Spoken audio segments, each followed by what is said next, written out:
descending from the tribes of Africa, inspired by the great black leaders.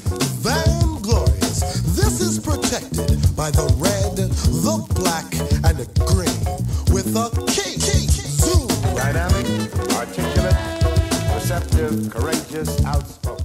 Hey, I'm Uhuru reminding you to watch First World TV every Wednesday at 6:30, Channel 20. I'll see you there.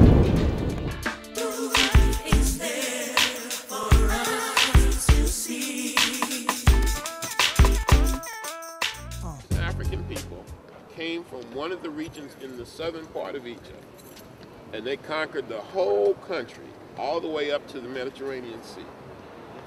And they ushered in the dynastic age. And you have a brother named Narmer, you have a man named Scorpion. In fact, there's an excellent image of Scorpion at the Ashmolean Museum at Oxford. And then you have this brother I talked about last night, Ahamena. Some people call him Menes, that's his Greek name. And they have the first dynasty, and this is where the system of writing really develops in the form of government. Just the way they were going to run things. And this period is called the Archaic Period. And it's dynasties 1 and 2, and it lasts about 400 to 500 years. And this takes us from about 3300 BC to about 2900 BC, 2800 BC. And then you have Dynasty 3. Now, Dynasty 3 is the beginning of the Pyramid Age. And you have a brother named Zoser, and he has this gifted architect named Imhotep. And Imhotep, by all accounts, is one of the greatest men that ever lived. He was humble, he was brilliant, he was dedicated.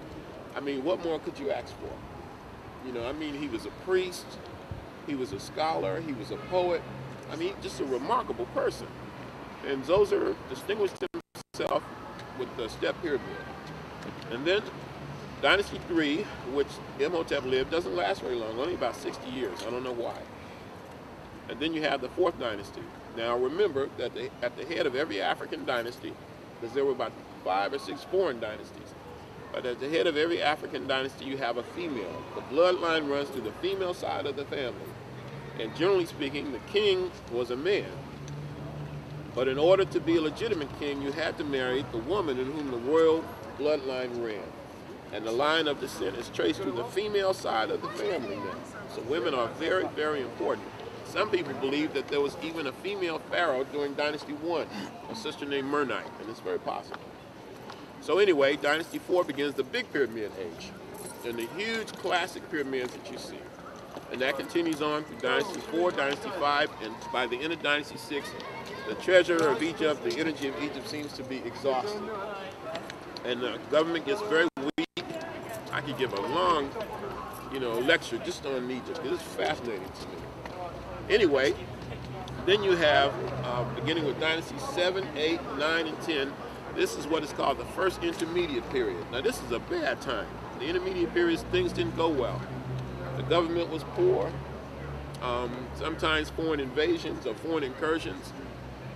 No great monuments, not many great intellectual achievements, and the Africans couldn't hold it together.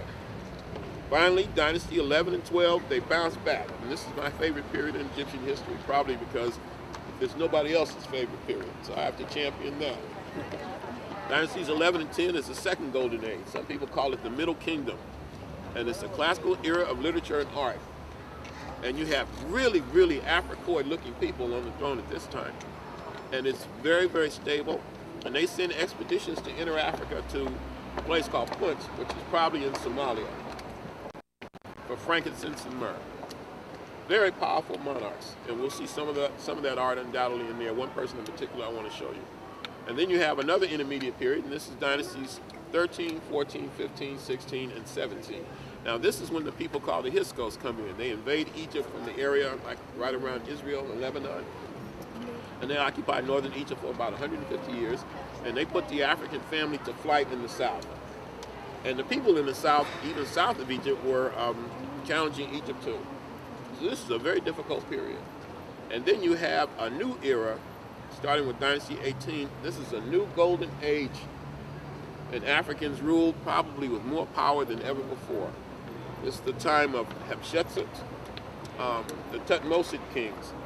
Like there's a magnificent head in there of a man named Tutmosis III, a great warrior king, who is said to have successfully conducted 17 military campaigns and never lost a battle. Tradition says he conquered 105 nations. This is the time of Akhenaten and Nefertiti and Queen Ty, Amenhotep III, Amos. There wasn't no punks in that dynasty. Everybody was tough, even King Tut. And then after Dynasty 18, which lasted about 240, 250 years, which is just one family. That's amazing. You have Dynasty 19. I know it's getting a little cold. We're going to go in a minute. And then Dynasty 19 is dominated by Ramses the Great, who is a big ego, sees himself as something of a warrior king, a real family man. He had about 150, 300 children. Yeah, Ramses the Great. And a great builder. But he built so many things that the quality of it is not very impressive. He just seemed to be building, a lot of stuff, and a lot is not necessarily better. But anyway, Ramses built from the Delta all the way into the Deep South. He has a magnificent temple in southern Egypt called Abu Simbel, probably his largest temple. And he built it in the Deep South because Ramses is one of the only kings, Ramses the Great, one of the only big ones who came from the north. Everybody else came from the south. And so I think Ramses wanted to impress the people of the south. And he married a woman from the south, a woman named Nefertari. And so Dynasty 19 is a good one. Dynasty 20, things start off kind of rocky. Egypt is invaded again by a group of people called the Peoples of the Sea, nomadic white people from the Mediterranean and southern Europe. And then eventually, towards the end of Dynasty 20, we have another intermediate period. So Dynasty 21, 22, 23, 24 is another downtime. And finally, Dynasty 25, around 700 BC, you have Africans coming again from the south, led by a man named Pianki. And he has a brother named Shabaka and another brother named Shabataka. And there's an African woman named Amenirdas. And finally, somebody named Taharka. And these Africans reestablished a great empire, uniting Kush and Kemet. And finally, you have, at the end of Dynasty 25, the people called the Assyrians. Vicious, warlike people. And they invade Egypt. And they put the Nubians, they put Taharka to flight. And they chased him into the southern part of Egypt. And they really raped Egypt. And these people are called the Assyrians. And I'll show you some Assyrian art. And then Dynasties 26 on is pretty much the twilight. Dynasty 26 is an Egyptian dynasty, but it's established by the Greeks. But it's very distinguished, and then the rest of the dynasties are very lightweight. You have Persian dynasties, you have Greek dynasties, and then finally you have the invasion of Egypt in 332 BC by Alexander. And then you have the Ptolemaic period, and then the other periods that I talked about. So if you have some sense of that, it may seem like a lot of information, but it's really just a little tiny synopsis. If you have that kind of understanding, you can fit the things you see in there.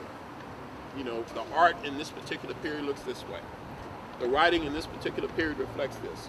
And so those are the things we're going to look at. We're going to start in Egypt, and then I'm going to take you into Asia. All right? I know that was a good lecture. You don't have to say anything. Russian and forget the money. Descending from the tribe of Africa, inspired by the great black leaders. Vainglorious. This is protected by the red, the black, and the green with a key. Zoom. Dynamic, articulate, receptive, courageous, outspoken.